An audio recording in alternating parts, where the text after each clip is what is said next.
तो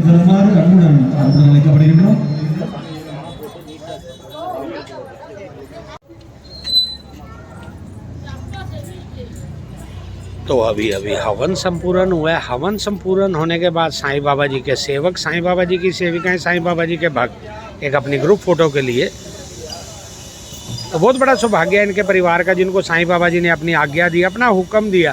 साईं बाबा जी ने ऑर्डर किया कि मेरे को भी यहाँ पर विराजमान करो, तो साईं बाबा जी विराजमान हो चुके हैं। कल सुबह 4 सितंबर एक ऐसा दिन है, वैसे गुरुवार है, थर्सडे है, साईं बाबा जी का दिन, साईं बाबा जी का वार, तो बहुत बड़ा सौभाग्य है। तो वही बात आ जाती है कि साईं बाबा जी किसको किसको बुलाते हैं, ये साईं बाबा जी जानते हैं या साईं बाबा जी के भक्त जानते हैं। तो अभी अभी जो साईं बाबा जी से मिलने आए हैं, वैसे तो दर्शन कल होंगे, मगर आज शुभारंभ हो चुका है साईं बाबा जी के आशीर्वाद लेने के लिए। तो यहाँ के डिस्ट्रिक्ट जज भी आए हैं साईं बाबा जी से मिलने के लिए। तो हमारी ओर से, श्री साईं बाबा संस्थान ट्रस्ट शिरडी की ओर से इनका बहुत बहुत हार्दिक स्वागत है। मगर एक प्रॉब्लम है, वो है लैंग्वेज प्रॉब्लम। मैं हिंदी में बात करता हूँ, इनको हिंदी नहीं आती, क्योंकि यहाँ की जो मातृभाषा है, इनकी जो मदर टंग है वो है तमिल।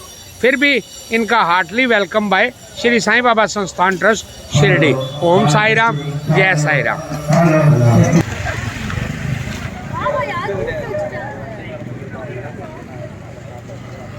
Hello hello.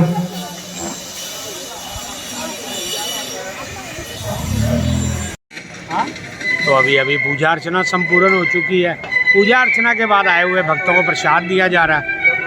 तो आज एक फंक्शन तो पूरा हो चुका है। कल सुबह से साईं बाबा जी अपने फाइनल पॉइंट पर विराजमान हो जाएंगे और आए हुए भक्तों को बार बार दर्शन देंगे जिंदगी भर के लिए।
अभी अभी हवन पूर्ण हुआ है। हवन पूर्ण होने के बाद भक्तों को प्रसाद। कमलालयम தீயிலே கை நீட்டி சோதனை ஓட்டி குழந்தையை காப்பாற்றினார், சோகங்களை கரையேற்றினாய். தீயிலே கரை நீட்டி சோதனையை ஓட்டி குழந்தையை காப்பாற்றினார், சோகங்களை கரையேற்றினார். யாரென கேட்டால் மாதம் இந்த வைகுண்ட ஏகாதசிக்கு பெருமாள் கோயிலுக்கு போவோம். ரொட்டீனாக இந்த செட்டியூர் எடுத்து கொடுத்தா எல்லா வியாதியும் குணம் வரும். அன்னைக்கு இந்த ஒரு விசேஷத்துக்கு வரலோட எனக்கு ஒரு சின்ன பாக்கெட் கொடுத்தாங்க. இந்த சாம்பல் வந்து அந்தளவுக்கு சக்தி வாய்ந்தது. ஊமையை பேச வச்சிருக்காரு, இறந்த குழந்தைய பிழைக்க வச்சிருக்காரு. இப்படி இப்போ அதனுடைய அற்புதங்களை சொல்லிக்கிட்டே போயிட்டு இருக்கலாம். அதனால அப்படி சிறப்புமிக்க அந்த சீரடி சாய்பாபா அவர்களுடைய அந்த திருக்கோயிலை கட்டுறது வந்து ரொம்ப சந்தோஷமா இருக்கு. கோயில் கட்டுறதுல அந்த காலத்தில் நம்ம வந்து எல்லாருக்கும் அந்த பாக்கியம் கிடைக்காது. அப்படிப்பட்ட பாக்கியத்தை வந்து அவங்க மதிப்புக்கு மரியாதைக்குரிய மாமா குருபோஸ் அவர்கள் செஞ்சிருக்காங்கிறது ரொம்ப சந்தோஷமா இருக்கு. அதே மாதிரி அதனை தொடர்ந்து அந்த கோயிலையும் வந்து சிறப்பாக மாப்பிள்ளை வைரம் பிரகாஷ் அவர்கள் அதை தொடர்ந்து அந்த கோயிலை சிறப்பாக பயன்படுத்திக்கிட்டு இருக்காரு. மாமா இருவரும் சேர்ந்து எப்படி வந்து உதயநிதி ஸ்டாலின் சேர்ந்து நடத்துகிற மாதிரி இங்கே 2 பேரும் சேர்ந்து தமிழ் கும்பாபிஷேகம், இதில் கோயிலை கட்டி நடத்துகிற கும்பாபிஷேகம். அது தவிர வந்து ஏதாச்சும் கடல் வெள்ளம் இந்த மாதிரி ஆச்சுன்னா அதுக்கு ஒரு கும்பாபிஷேகம். சில தவறான தகவல் ஏதாவது செயல்கள் நடந்துச்சுன்னா, இப்போ நமக்கு நான்லாம் ஒரு 7வது படிக்கும்போது ஐயனார் கோயில் ஒரு இது சம்பவம் நடந்து வச்சு, மாமாவுக்கு தெரியும். ஒரு பிரச்சனை வந்துச்சு, அதுக்கப்புறம் கும்பாபிஷேகம் பண்ணி சரி பண்ணாங்க. அது கும்பாபிஷேகம்லேயே நிறைய இருக்கு இந்த மாதிரி. இப்போ நம்ம புதிய கோயில் நிர்மாணம் பண்ணி ஜீரன் இந்த கோயிலை கட்டியிருக்கோம். அப்படிப்பட்ட சிறப்புமிக்க கோயில், நல்ல ஏறக்கூடியது. அதான் தேரடி வீதி, அந்த தேரடி வீதியில இருக்கு. வடக்குரத வீதிங்கிற மாதிரி இது வந்து மேலாரத வீதி. மேலாரத வீதி அங்கே கும்பாபிஷேகம் போது ஒரு பட்டிமன்றம் போட்டோம். அதுக்கப்புறம் அந்த காலத்துல இடிதாங்கிலாம் இல்லை, அந்த வரகுக்கு வந்து இடிதாங்கிற சக்தி இருக்கு. அந்த இடிதாங்கிற சக்தி வரகுக்கு இருக்கு.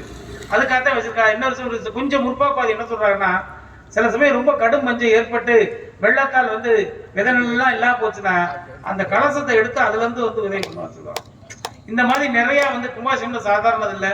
அப்படிப்பட்ட சிறப்பான கும்பாபிஷேகத்தை மதிப்புக்குரிய மரியாதைக்குரிய மாமா அவர்கள் சிறப்பாக ஏற்படுத்தி அவர்களை வணங்கி இந்த விழாக்கு வருகை தந்திருக்கும் கண்ணே, மதிப்புக்குரிய பாச அவர்கள், சித்தப்பா சத்தியமூர்த்தி அவர்கள், பெரியசாமி, எல்லாம் நம்ம ஊருக்கார பெரியவர் இருந்தேன். நம்ம இவர் சாலக்கிராம தலைவர் வந்திருக்காரு. எல்லாரையும் வணங்கி பட்டிமன்றத்துக்குள்ள உள்ள போயிருவோம்.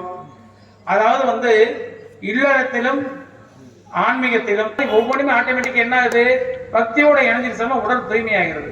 இப்போ இந்த மாதிரி கோயில்கள்லாம் நம்ம வரும்போது உள்ள போய் அந்த கோயிலில் அந்த மெழுகுச்சில மாதிரி இருக்கக்கூடிய அந்த தாய் பாபா முன்னாடி காரணமா இருக்கிற ஆனா பெண்ணா அப்படின்னு பார்க்கும்போது பொதுவாக வந்து கல்யாணம் பண்ணாத்தே வந்து நிறைய வருது. ஒரு ரேஷன் கார்டு கொடுத்தாலும் என்ன சொல்றாங்க, கல்யாணம் பண்றாங்க. ஒரு குடும்பத்தை அப்படிங்கிறது வந்து பெண் கல்யாணம் ஆயிட்டா அதுக்கு ஒரு பட்டம் சொல்றாங்க, ஆண் கல்யாணம் பண்ணாலும் அதுக்கு ஒரு பட்டம் சொல்றாங்க. இந்த சூழ்நிலை கல்யாணம் ஆகி ஆணும் மனம் இணைஞ்சு வாழ்க்கை நடத்த மகிழ்ச்சியான வாழ்க்கை கொண்டு போகும்போது என்னாச்சு, அதுதான் வந்து உண்மையான வாழ்க்கை. அப்படி அந்த வெற்றிக்கு காரணம் வந்து இல்லறம் சிறுக்க பெரிய ஆண்களா பெண்களாங்கிறத எனக்கு தலைப்பு. இப்ப சிலர் பயமுறுத்தி வச்சிருப்பாங்க. ஒருத்தர் கேட்கிறேன் 100 வருஷம் வாழணும் அப்படிங்கிற, 100 வருஷம் வர்றதுக்கு என்ன செய்யணும்னு கேட்கிறாரு. கல்யாணம் பண்ணிக்கடா அப்படிங்கிற. 100 வருஷம் கல்யாணம் பண்ண 100 வருஷம் வரணும் அந்த என்ன தாங்க முடியல. அதோடைய ஆட்டா உடனே என்ன செய்ய, ஒரு பையன் வேற பிறந்துட்டேன். பையன் பிறந்த உடனே என்னடா பண்றதுட்டு நீ இங்க வேற ஒரு டாக்டர் படிச்சுட்டு என்ன சொல்லியிருக்காப்புல, இந்த மாதிரி நீ வைத்தியம் பார்க்க போ. வைத்தியம் பார்க்க கோயில வந்து நான் நிற்பேன், நான் நின்றா நீ அந்த நோயாளி பிழைக்க மாட்டேன், நான் இல்லைன்னா பிழைச்சிக்குவேன்.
உனக்கும் எனக்கும் இருக்கும் வழக்கு முடியாதா, இருண்டு கிடக்கும் மனதில் கிழக்கு விடியாதா, எரியும் உயிரில் கருணை மழையும் பொழியாதா, அழுது தவிக்கும் குரலில் அமுத மணியாதா, பூமி நடந்த பாரமந்திரம் காது கடட்டுமே, சூழல் நினைவு தேடி முடிக்க சூழல் வரட்டுமே, மனிதம் புதிரம் போதாதா, திமிரம் துயரம் தீராதா, இதுவும் சரியா திருசூரே, நானும் கரவாக்கியாகி.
அலங்காரி அந்த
சேதார இல்லாமதான் வாழ வப்ப வாடி வெல்ல ஏ மூச்சு காத்தேடி நீரானடி ஏழேழு ஜென்மோ போதாதடி போதாதடி காண கருங்குயிலே கனகவள்ளிய பாரு உன் கண்ணால என்ன பார்த்தா எனக்கு ஆயுசு